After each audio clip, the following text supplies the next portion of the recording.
Hello दोस्तों, नमस्ते, प्रणाम। मैं घूंघट वाली 960 अपने यूट्यूब चैनल में आप सभी का स्वागत करती हूं। तो दोस्तों, मैं लेकर आई बहुत ही प्यारा सा एक भजन गीत। कैसे लगे गीत कमेंट में ज़रूर बताइएगा। गीत को पूरा सुनिएगा, चैनल को आगे बढ़ाइएगा। के करी है नैया मोरी पार हो, भोले भंडारी। के करी है नैया मोरी पार हो, भोले भंडारी। राम नाम के जपन करूं मैं, राम नाम के जपन करूं मैं। ओ बस हृदय तोहार हो, भोले भंडारी।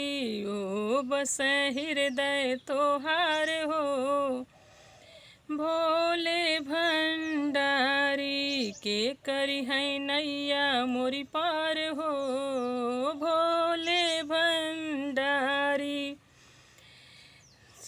वीरन में महावीर बजरंगी, वीरन में महावीर बजरंगी। उनहु के तोहर अवतार हो, भोले भंडारी।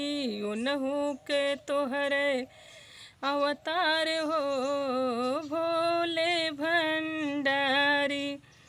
के करी है नैया मोरी पार हो, भोले भंडारी।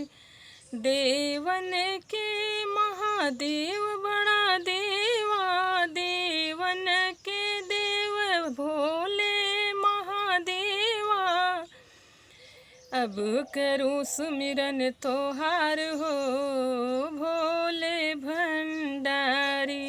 अब करूं सुमिरन तोहार हो, भोले भंडारी। कर मोरी नैया वहीं पार हो, भोले भंडारी।